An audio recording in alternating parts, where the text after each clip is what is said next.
ये करोगे तो इससे वात बढ़ता है, ये खाएंगे तो आपका पित्त शमन होगा, ये करेंगे तो आपको कफ बढ़ने की शक्यता रहेगी।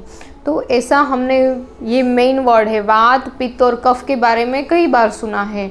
तो ये है क्या, खास करके आपने कई बार इसको सुना है और ऐसे भी ले लेते हैं कि वात मीन्स गैस, पित्त मीन्स एसिडिटी और कफ मीन्स जो हमें कफ और कोल्ड की तरह आता है वो।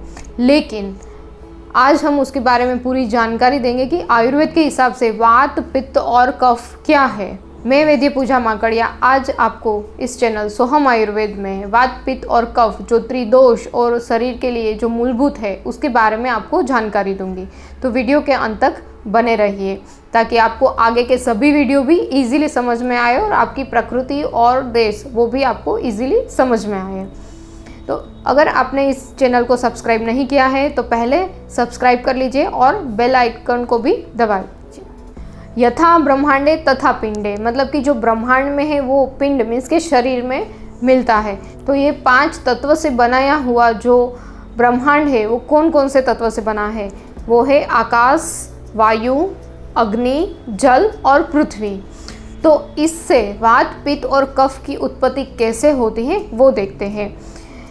हमने देखते हैं कि जब आकाश की ओर देखते हैं तो दूर दूर तक हमें आकाश ही दिखता है। आकाश मीन्स खाली जगह। ऐसे शरीर में भी कई जगह ऐसे छोटी छोटी स्पेस खाली जगह रहती है, जैसे कि कान की स्पेस, तो उसमें आकाश तत्व रहता है। लेकिन जहाँ पे भी खाली स्पेस रहती है उसमें हवा भर जाती है जो हमें दिखती नहीं है, लेकिन वहाँ पे हवा रहती है। जैसे कि कोई डिब्बी है उसमें मैंने ढक्कन बंद कर दिया तो आकाश तत्व है वो अपना शेप नहीं चेंज करेगा, लेकिन उसमें हवा भर गई है।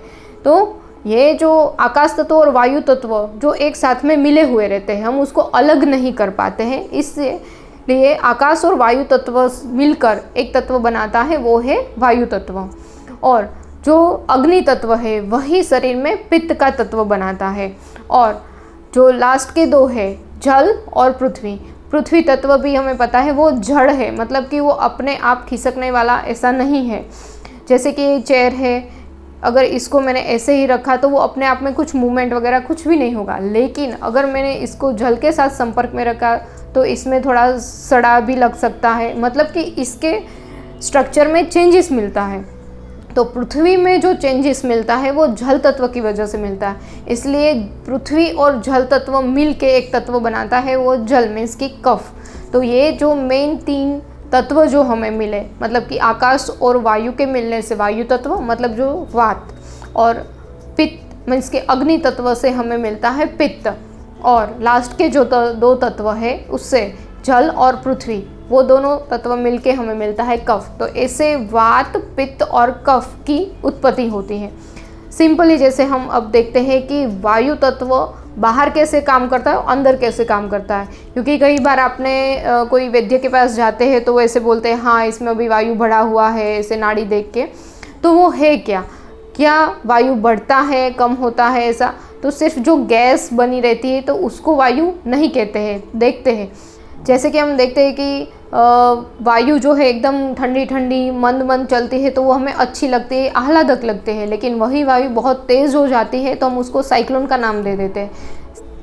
वैसे ही जो शरीर में वायु तत्व है वो कैसे कार्य करता है वो देखते हैं। अगर वो सम अवस्था में रहा तो जो भी हम खाना खाते हैं उसको यहाँ से अन्ननली से लेकर नीचे जठर तक पहुँचाने का काम करता है। वैसे ही वो मल भाग, मतलब कि जो हमारे मल मूत्र है उसको शरीर से बाहर निकालने का काम करता है।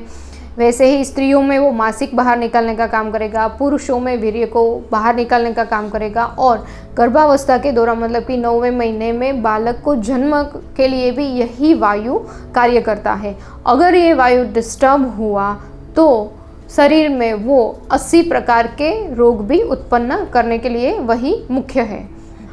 अब देखते हैं पित्त तत्व के बारे में। जैसे देखा है कि हम कैंप फायर करते हैं तो उसकी गर्माहट हमें बहुत अच्छी लगती है, लेकिन वही वुड फायर मतलब कि जंगलों में दावानल की तरफ भी लार्ज एरिया में फैल जाता है तो वो कई वृक्ष को नष्ट कर देते हैं। तो शरीर में भी वैसा ही कार्य करती है। जब पित्त सम अवस्था में रहता है तो आँखों की दृष्टि अच्छी बनाई रखती है, हमारा चयापचय मीन्स मेटाबॉलिज्म को वो सम अवस्था में रखता है, मतलब कि जो सारकीट का विभाजन है, मतलब कि जो गुड पार्ट और बैड पार्ट, मल पार्ट और पोषण है उसको सम बनाए रखती है। और हमारा जो बॉडी बिल्ट है वो भी सम बनाए रखती है। हमारी स्किन का कलर टोन भी उसके पित्त के ही निर्भर है। तो ऐसी कई सारी अवस्था है जो पित्त है वो अपनी सम अवस्था में करता है।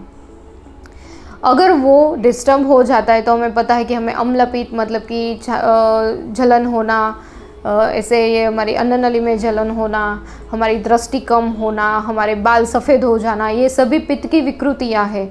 ऐसे आयुर्वेद में पित्त से 40 डिजीज़ होने को दिखाया गया है। अब हम देखते हैं कफ के बारे में। जैसे कि क मीन्स पानी और फ मीन्स फलती, मतलब कि पानी से जो बना हुआ है वो कफ।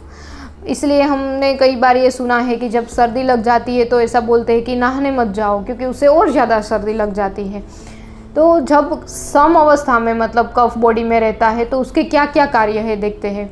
सबसे पहला वो हृदय को बल प्रदान करता है, मतलब कि उसको अपने कार्य करने के लिए बहुत सक्षम रखता है। दूसरा, हम जो भी कुछ खाना खाते हैं उसको स्टिकीनेस प्रदान करता है, मतलब कि उसको स्निग्धता देता है। हमारे मुंह का जो टेस्ट है उसको बनाए रखता है।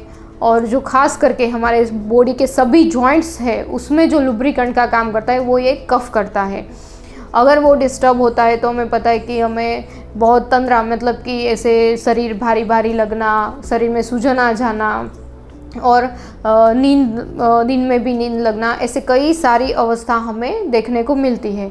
तो कफ भी सम अवस्था और विषम अवस्था में है तो किस प्रकार के कार्य करता है वो हमने देखा। तो ऐसे ही जो पंच तत्व से बनाया हुआ जो 3 मेन तत्व है, वात, पित्त और कफ, शरीर में किस तरह से काम करता है और उसके सम अवस्था में, मतलब जो वो सम रहते हैं, मतलब कि न्यूट्रल अवस्था में रहते हैं, तो शरीर में कौन कौन से काम करते हैं, अगर उसमें कुछ भी अप एंड डाउन होता है तो वो क्या काम करते हैं, उसके बारे में हमने देखा। इसके अगले वीडियो में हम ये भी देखेंगे कि पूरे दिन में वात, पित्त और कफ का कैसे विभाजन है, ऋतुओं के अनुसार किस तरह से विभाजन है। इसलिए शरीर में ऋतु के अनुसार भी जो रोग आ जाते हैं वो भी आपको समझ में आए। धन्यवाद।